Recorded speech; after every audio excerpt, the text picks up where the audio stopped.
घोरम करुणावतारम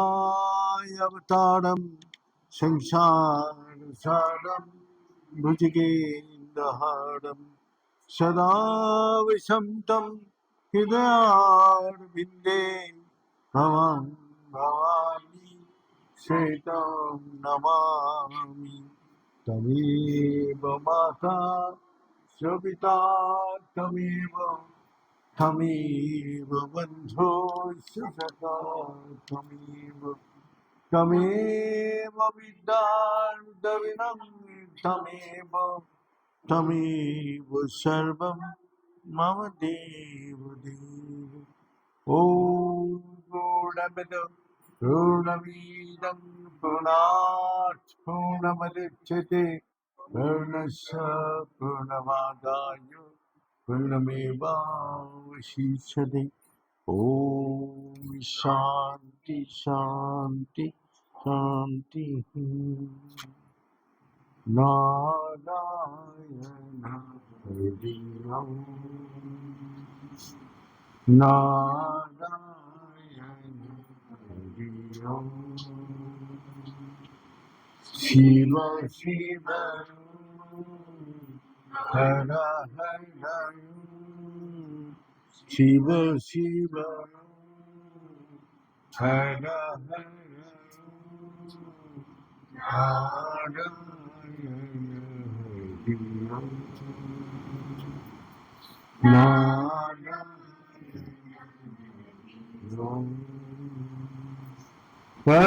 परमात्मा अंतर्गामी परमात्मा अंतर्गामी परमात्मा अंतर्गामी परमात्मा अंतर्गामी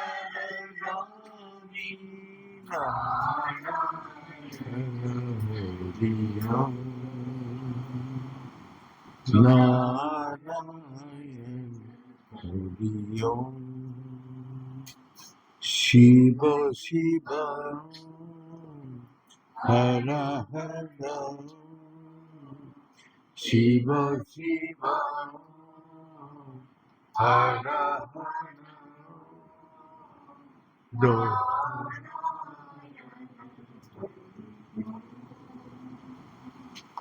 नारायण हरि ओम नारायण हरि ओम।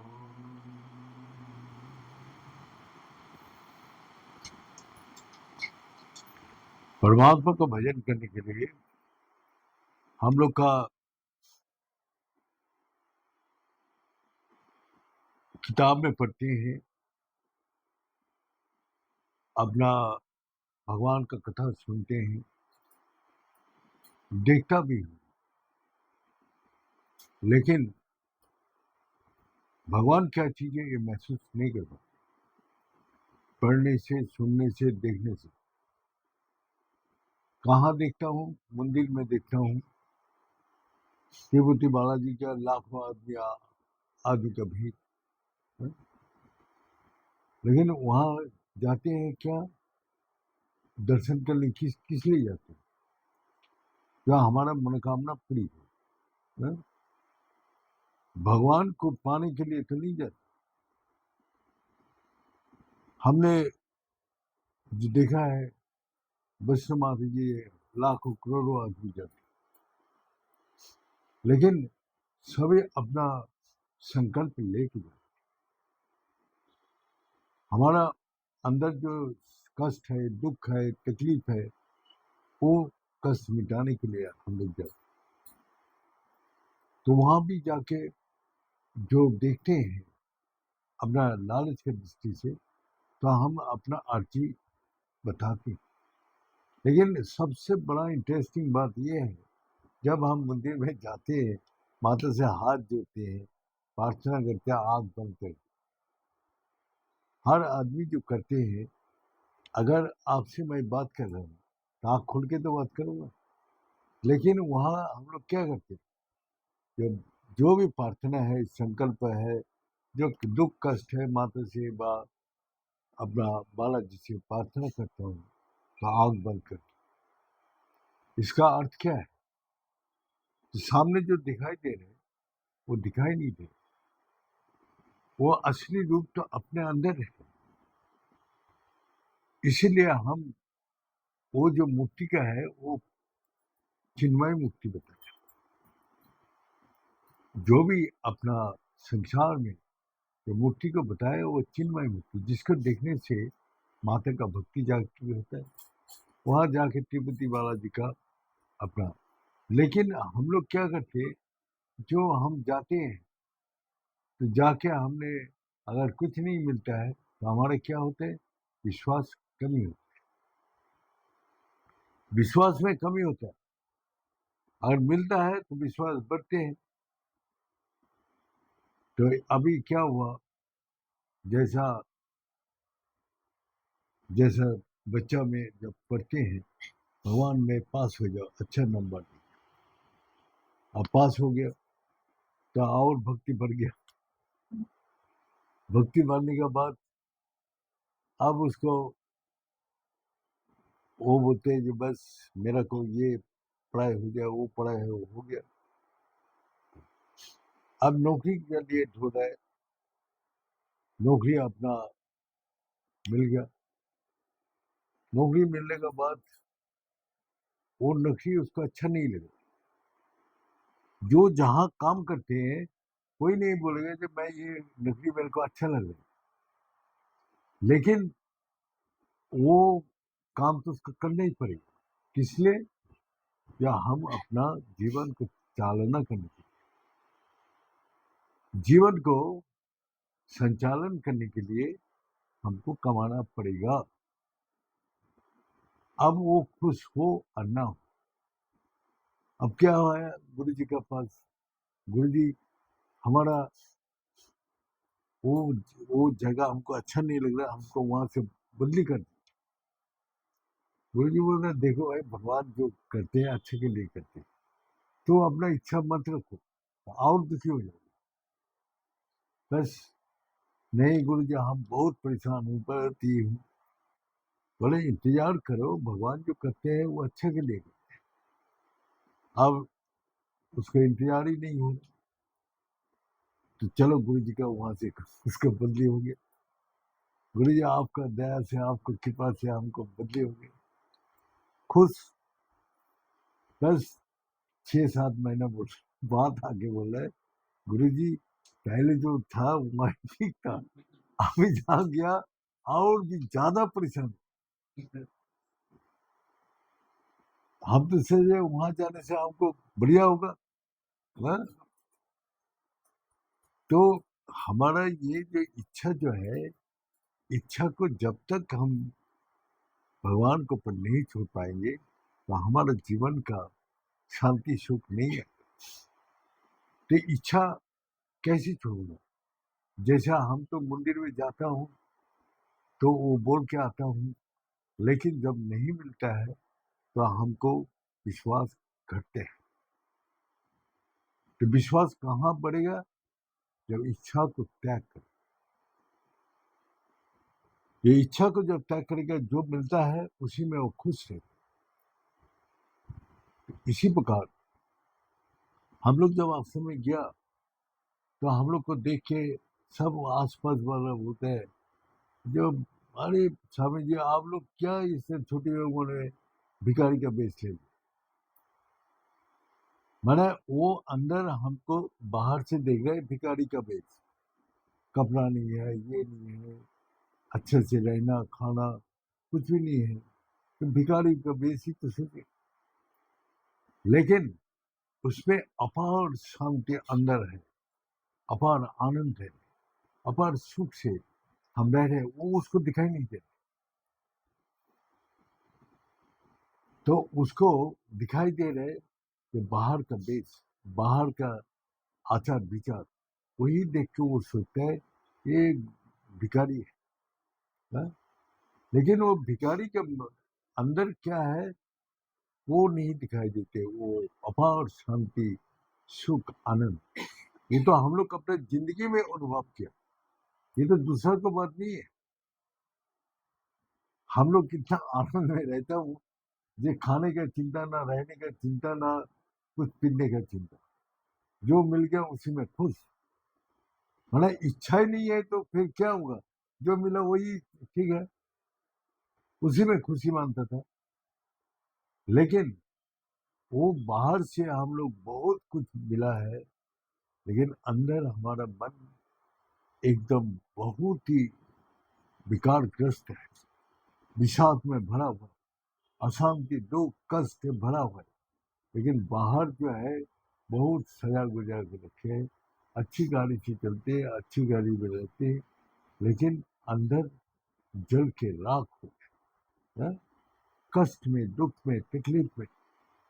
तो वो बाहर दुनिया को दिखाई नहीं दे रहे, वो बाहरी चीज को देख रहे जी, इसके पास क्या बहुत कुछ है। हाँ, अगर उसको बाबूजी आइए आइए बाबूजी बैठिए, उसको बाहर का ये देखे ना। तो भगवान भी एक बार परीक्षा किया, चलो हमारा भक्त कौन कौन है देखता हूँ। तो नारद जी के साथ लेके आए, तो अगरबत्ती धूप कर रहे हैं मार्केट में सब, दुकान दुकान में। तो वो लोग ब्राह्मण का रूप धारण करके चले, अरे बेटा कुछ भोजन वोजन करा दे, सुबह नाश्ता वास्ता करा दे। अरे अभी भोग ही नहीं हुआ। हाँ, और इधर भगवान को बोलते हैं हमको ये बनाओ वो बनाओ, अरे पैसा बहुत कमाए। हाँ, वो धूप अगरबत्ती भगवान को दिखा रहा है, भगवान सामने, वो सामने उसको ब्राह्मण के रूप में खड़ा है। तो नारद जी बोले चलिए, नारद खड़ा हो, खड़ो, देखते हुए क्या करते। अरे बोला आप लोग सुबह सुबह मांगने आ जाते। हाँ, वो जो मांग रहे भगवान से वो नहीं दिखाई दे रहे उसको। वो जो सुबह सुबह अगरबत्ती धूप करके मांग रहे हैं, हमको 10 रुपया है, 100 कोटि चाहिए। हाँ? हमको ये दफे लाभ होना चाहिए, हमको कारोबार में बहुत अपना नुकसान हो गया, ये दफे हमको बहुत अच्छा लाभ होना चाहिए। वो जो भगवान से मांग रहा है वो भिखारी नहीं दिखाई दे, वो दिखाई दे सामने जो वो सामने भगवान मांग, उससे मांग रहे वो नहीं दे, भगवान खुद ही मांग रहे दे मेरा भोजन। तो उसी प्रकार जो हम लोग उसको क्या करते हैं, अरे सिपाही इसको धक्का देके बाहर करो। और नारद जी बोला धक्का खाया तो। हाँ? ऐसे करते करते सारा दिन दुख में कहीं कुछ नहीं मिला। माने सब मांग रहे भगवान से, लेकिन भगवान को देने के लिए वो कोई भी रूप में नारायण आ जाए, ये भावना नहीं है। वो देखते हैं जो ये इसको पैसे देने से, इसको खर्चा करने से मेरा नुकसान हो जाएगा, है ना, वो तो फालतू खर्चा होगा। हाँ? इसके बाद फिर उसे चल गंगा तट पर जाके बैठते। तो गंगा तट पर एक गाय था, उसको वो देखा, दो ब्राह्मण। हाँ, आया, वो जाके बोला बाबा जी आप आइए, हाँ बैठिए। अपना चादर उधर बिछा के उसको बिठाया, अपना धो धा के अपना दूध 2 गिलास ला के पिलाया। तो नारद जी भगवान क्या आशीर्वाद दे रहे हैं, इसके गाय भी मर जाए, जो गाय था वो भी मर जाए। तो नारद जी गुस्सा हो गए, इतना देर तक बात हम लोग को दो दूध दे, 2 गिलास दूध पिलाया, और इसको भी गाय को खत्म कर दिया, कि कैसे रहेगा। बोले वो मेरा इतना प्रिय भक्त है, ये गाय के पीछे उसको मन लगा हुआ है, ये खत्म होगा तो वो मेरा से डायरेक्ट टूटेगा। और वो सेठ लोग जो हर रोज सुबह मांगते हैं, उसको इतना धन दौलत दिया जाएगा, इतना उसको वैभव दिया, उसी में उलझा के रहेगा, वो मेरा पास कभी भी आ नहीं पाएगा, वो मेरा पास पहुंच नहीं पाएगा। तो इसीलिए तो भगवान के पास सब जाने के लिए हम लोग कितना शास्त्रों का अध्ययन कर ले। हाँ? तो वही बोलते हैं भगवान, तब नारद जी को बोला, तो अर्थनाश महाव्याधि मदा अनुग्रह लक्षणम।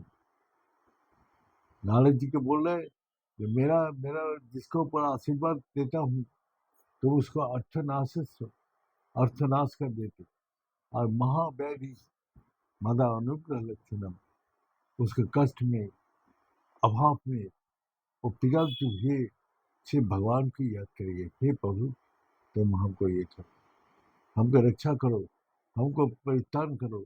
वो हमेशा भगवान की तरफ उसको ध्यान जाएगा, क्योंकि दुनिया रुपया पैसा हमको बचा नहीं पाएगा, ना ये मान प्रतिष्ठा जस ख्याति धन संपत्ति कोई नहीं बचा पाएगा। बचाने वाला एक ही है, वो अगर बचाते हैं तो आप दुनिया में कोई मारने वाला नहीं। इसी प्रकार हम लोग का पुराण का बहुत सी कहानी बताते हैं, भगवान जिसकी रक्षा करते हैं, राखे होरी तो मारे के, वही बात है। जिसको भगवान रक्षा कर रहे उसको कौन मार सकते।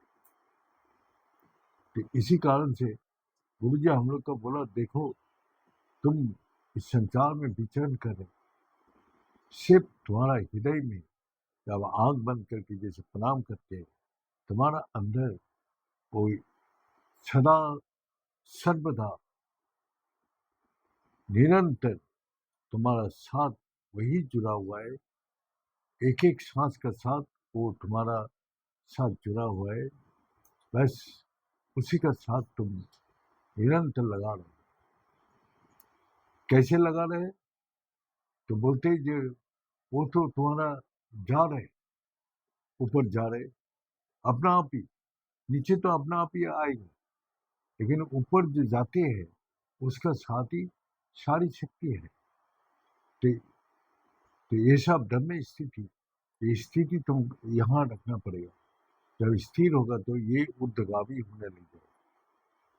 तो वही बोल रहे, जो जुगाड़ उठो, मैंने तब उसमें तुम जैसे ट्रेन का टिकट करके ट्रेन में बैठ जाते, वो दिल्ली जाके तुमको छोड़ देगा, इसी प्रकार। तो इसी कारण से वो अपना यहाँ से दिल्ली टिकट करके हमने ट्रेन में बैठ गया, वो दिल्ली में ही जाके छोड़। तो वो अगर हम उतर गया, विकारग्रस्त होते तब। तो ऐसे ही गुरु जी एक बार ट्रेन में सफर कर रहे थे, तो वो सफर करते हुए कुछ मैंने आदमी गुरु जी का बोला, देखो मेरा झोला रहा, मैं पानी लेके आता हूँ। पानी लेने गया, ट्रेन छूट दिया, भाग भाग के जब ट्रेन पकड़ने लगा, अरे हटो हटो हटो, बाबा जी को उठा लो, हाँ नहीं तो गिर जाएगा, मर जाएगा। तो अंदर से बोल रहा है, अरे ये भिखारी लोग ऐसे ही मर जाते। अरे गुरु जी का भिखारी से कह दिया। हाँ, माने आम आदमी क्या देखते हैं, जब बाहर का बेस रूप रंग ये देख के वो संत सोचता है, और जिसका अंदर असली ज्ञान है उसके अंदर कोई नहीं है, वो भिखारी दिखाई दे। तो गुरु जी उठ के बोला, देखो जो मरेगा कौन? जो मरता है पशु, जो अपने को नहीं जानते, और जो अपने को जानते हैं वो मरते हैं, वो हमेशा जीवित है। तो वो लोग का उस बात को समझने, आप लोग अपने को जानते हैं, मैं जानता हूं, लेकिन आप लोग सब पशु का मोती मौत है। तो उसी प्रकार हमने देखते हैं संसार में जो आदमी ये देह में आके जब तक अपने को नहीं जान पाया, तब तक जन्म मृत्यु का भय में, चिंता में ये समय बिताते हैं। लेकिन जो अपने को जान लेते हैं वो कभी भी डरते नहीं, वो हमेशा प्राण में स्थित है, प्राण में स्थिर है। जो वही हमको हमेशा जीवित रखे, उसके साथ आए हैं, उसी का साथ रह रहे, और उसी का साथ जाना है। तो इसीलिए बोलते हैं कि तुम उसी में अपना युक्त हो जाओ। अगर तुम युक्त हो जाते तो तुम्हारा और कोई चिंता भय तुमको सता नहीं पाएगी। तो प्राण का स्थिति क्या है, यही सबसे बड़ा बात है। किताब में तो लिखा है प्राणमय स्थितम, लेकिन प्राण में स्थिर होने के बाद क्या होता है, ये साधना से उपलब्ध है। जैसे अपना ये बोलते हैं धरती घूम रहे, कोई आके बोले हमको दिखाओ धरती घूमता है कैसे, दिखा सकते हैं धरती घूमते हुए? धरती घूमते हुए दिखाई देगा? तो हम बोले बेटा तेरा ज्ञान होगा तब तेरे को पता चल रहा है धरती घूमता है। इसी प्रकार जो प्राण में स्थिर होने का बाद क्या होता है, जो दिन हो जाएगा वो दिन इस संसार में रहेगा ही नहीं। ये भी बता देता, वो संसार में नहीं रह सकते, क्योंकि जब हमारा पता चला ये असली नोट और नकली नोट दोनों ही जेब में रखा, तो जब हम नकली पकड़ गया तो उसको कीमत क्या है, उसने कोई कीमत नहीं, उसको फाड़ के फेंक दो। बोले 2000 का नोट है, अरे भाई 200 रुपया दे दे, कोई देगा? 10 रुपया भी नहीं देगा, ना 1 रुपया देगा। तो इसी प्रकार जब नकली इस संसार को बोध कर लेगा तो इस संसार उसके सामने फीका पड़ेगा। तो गुरु जी बोलते हैं जैसा सूरज की लाइट जब आसमान में आती है, तारा नक्षत्र चंद्रमा सब कुछ रहते हुए सब उसके सामने फीका पड़ जाता है। इसी प्रकार परमात्मा का वो प्रकाश, परमात्मा का जो आनंद, परमात्मा में जो ज्ञान, परमात्मा की जो शक्ति अपार, जो हमने बोला ना, हम बोल के भी उसको वर्णन नहीं कर सकते, उसको अनुभव करना पड़ेगा। जब तक अनुभव नहीं करोगे प्राणमय स्थितम, जब प्राण को अंदर स्थिर हो जाओ, जब तक स्थिर नहीं हो पाएगा तो प्राण का शक्ति क्या है वो कुछ भी पता नहीं चलेगा। तो जो प्राण में स्थित रहते हैं कौन, जब वो सब इच्छाई को त्याग करते हैं, इच्छा को जो त्याग करते हैं तभी उसको पता चलता है। लेकिन इच्छा कहाँ से उत्पत्ति होती है? देहो मन बुद्धि से। हम तो ये हमेशा बोलता हूँ, लेकिन जब रात को देहो मन बुद्धि शांत हो जाते तो हम आराम से और शांति से सोता। तो जब ये तीनों चीज नहीं रहते तो वहां आराम है और शांति है। तो इस कारण से जब परमात्मा प्राण में स्थिर हो जाते तो परमात्मा का असली शक्ति अनुभव होता है, जो मैं भी अनुभव करने के बाद भी उसको वर्णन नहीं कर सकता, और वर्णन करने के बाद भी कोई समझ में नहीं है। हम लोग जो सांस, नीचे का सांस बंद हो जाती से ऊपर चलते हैं, आप कर सकते हैं? जब प्राणमय स्थित होता है तो नीचे का सांस बंद हो जाते ऊपर चलते। तो हम बोल दिया तो क्या सबको समझ में आ गया? नहीं समझ में आया, लेकिन जिसको कर होता है उसको समझ में आएगा। फिर मंत्र हम लोग करते हैं, मंत्र होता है नहीं। गुरु जी हम लोग को बोला मंत्र तुम्हारा अंदर प्राण में है, इसीलिए ओमकार को प्रणव बोला जाता है, प्रणव प्राण में निवास कर। तो प्राण में ऑलरेडी तो मंत्र दिया हुआ, तो बाहर फिर मंत्र क्या करोगे? तो उसी समय जब स्थिर होता है तो मंत्र महामंत्र हो रहे, सारा दुनिया व्यक्त होके उसका आवाज अब सुनाई दे रहा। लेकिन मैं ये बोल रहा हूँ, लेकिन आपको समझ में आएगा जब अनुभूति नहीं है तो उस चीज को कैसे समझ में आएगा? उसमें बोला अपार आनंद है। हम ये बोल सकते हैं जिस लाइट में सारा दुनिया ही दिखाई देती है, माने सूरज को भेद करके चला जाता है, कितना तेज है उस लाइट में। तो हम बोलने से क्या, थोड़ा सा विश्वास करें। जब जिसका होगा और जिसका हुआ है वही बता सकते, और जब उसको सांस ऊपर स्थिति हो जाती है तो उसको अपना कंट्रोल परमात्मा की शक्ति से होता है। वो फिर आंख नहीं खोल सकते, ना उठ के खड़ा हो सकते, ना चल सकते, कुछ भी नहीं कर सकते। वो सारी शक्ति वही कंट्रोल करती है, महाशक्ति। इसलिए हम बोलने के बाद भी कोई इस चीज को नहीं समझता कि यही हम लोग का भगवान ने दिया है। मनुष्य देहो देव दुर्लभ। और मनुष्य देह क्या बोल रहे हैं? शरीर माध्यम कुल धर्म साधनम।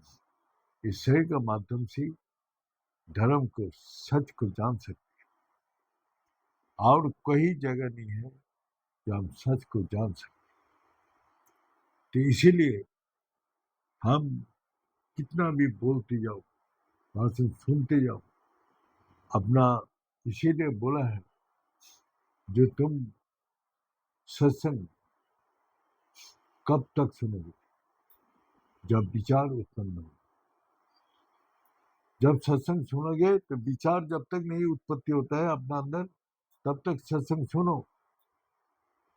विचार क्या है? विचार में विचार, विचार है विवेक। तब विवेक जागृत होते हैं। और विवेक का बात क्या है? अपना वही विश्वास है? विश्वास आते हैं। जब विवेक जागते हैं तो विश्वास आते हैं। विश्वास जब जागते हैं तो क्या होते हैं? वैराग होते हैं। वैराग होते हैं। और वैराग माने जब सार को ले लेते, असार को त्याग करते हैं, तो वो विश्वास जब आ गया तो पूर्ण विश्राम। सुनते सुनते जब तक तुम्हारा विवेक छुआ हुआ, जब जग जाते हैं तो विश्वास दृढ़ होता है। और दृढ़ विश्वास होने के बाद फिर उसका वैराग आता है, ये छोड़ो, ये छोड़ो, छोड़ो। और फिर उसके बाद विश्राम। चिंता, भय, कष्ट, दुख, अशांति सबसे मुक्त हो तो उसका आराम और शांति। तो यही चीज है, श्रवण तब तक करो, फिर मनन, वही मनन तो चलते हैं। मनन के बाद फिर निर्धार अपना उसको अभ्यास शुरू करो। अभ्यास शुरू करने के बाद तुमको असली अनुभूति होना शुरू। तो इसीलिए गुरु जी बोलता था हम लोग को, सत्संग करो। सत्संग करो माने अपना अंदर जो सत है उसके साथ अपने को जोड़ो, वही असली सत्संग है। उसी से सत का अनुभूति, सत का ज्ञान, सत का शक्ति, आनंद सब कुछ प्राप्त हो। ये बोल के आज यह समाप्त करते हैं। ओम पूर्णमद पूर्णमिदं पूर्णमुदच्यते पूर्णस्य पूर्णमादाय पूर्णमेवावशिष्यते। ओम शांति शांति शांति। भले सच्चे दरबार की, भले सदगुरु भगवान की, भले शंकर भगवान की, भले माता जगदम्बे की, भले भक्त बिंदो की, भले संत बिंदो की, ये सनातन धर्म की, भले धर्म की, अधर्म का, प्राणियों में, विश्व का। हर हर महादेव। ओम जनाय पुनरुदाय गुणानंदप्रदायिनि संसार सागर तरताई मुलायिनम।